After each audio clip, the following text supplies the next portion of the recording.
യമനിൽ നിമിഷപ്രിയയുടെ വധശിക്ഷ ഒഴിവാകാൻ കാരണക്കാരനായി ബഹുമാനപ്പെട്ട കാന്തപുരം ഉസ്താദ് ബന്ധപ്പെട്ട ഷെയ്ഖ് ഉമർ ബിൻ ഹഫീദ് 4-ാം തീയതി കോഴിക്കോട്ട് എത്തുന്നു എന്നാണ് അവരുടെ ഒരു പ്രധാനപ്പെട്ട വാർത്ത.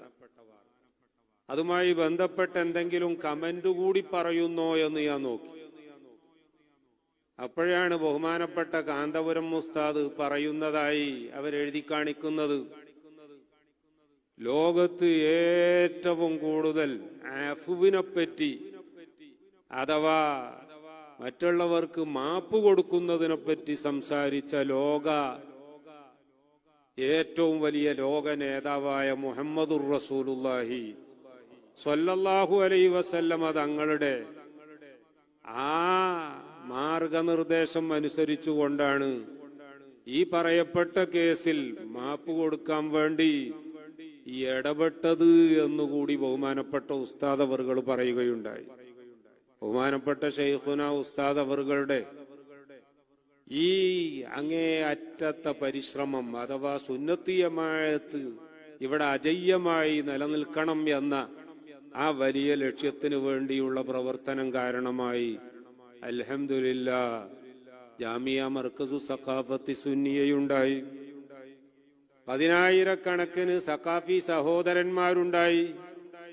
ലക്ഷക്കണക്കിന് ഉറച്ച സുന്നത്തി ജമാഅത്തിന്റെ വിശ്വാസം പേറുന്ന സുന്നത്തി ജമാഅത്തിന്റെ വിശ്വാസ സംരക്ഷണത്തിന് വേണ്ടി രക്തം വേണോ രക്തം നൽകാൻ, മാംസം വേണോ മാംസം നൽകാൻ, ജീവൻ വേണോ ജീവൻ നൽകാൻ തയ്യാറായ ലക്ഷങ്ങൾ ഇവിടെ ഉണ്ടായി. സുന്നത്തി ജമാഅത്തിന്റെ ആശയങ്ങൾ പഠിപ്പിക്കപ്പെടുന്ന 100 കണക്കിന് സ്ഥാപനങ്ങളുണ്ടായി.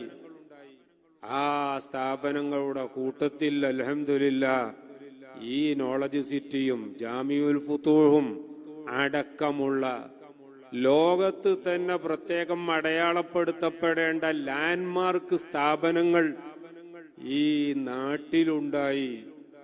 നമുക്ക് വലിയൊരു അനുഗ്രഹം നമ്മുടെ ആസാറുകൾ ഷഹറെ മുബാറക്ക് അടക്കമുള്ള ആസാറുകൾ സിയാറത്ത് ചെയ്യാൻ, മാത്രമല്ല അൽ മൗലിദുൽ അക്ബർ എന്ന പേരിൽ ഈ വലിയ പരിപാടിയിൽ നമുക്ക് സംബന്ധിക്കാൻ ബഹുമാനപ്പെട്ട ശൈഖുന ഉസ്താദ് അവറുകളും അതുപോലെ തന്നെ നമ്മുടെ പ്രിയപ്പെട്ട സുഹൃത്ത് അബ്ദുൽ ഹക്കീം അസ്ഹരി ഉസ്താദും അവരുടെയൊക്കെ കൂടെ ഏത് വിഷയത്തിനും എല്ലാ അർത്ഥത്തിലും സഹകരിച്ചുകൊണ്ട് സഹായിച്ചു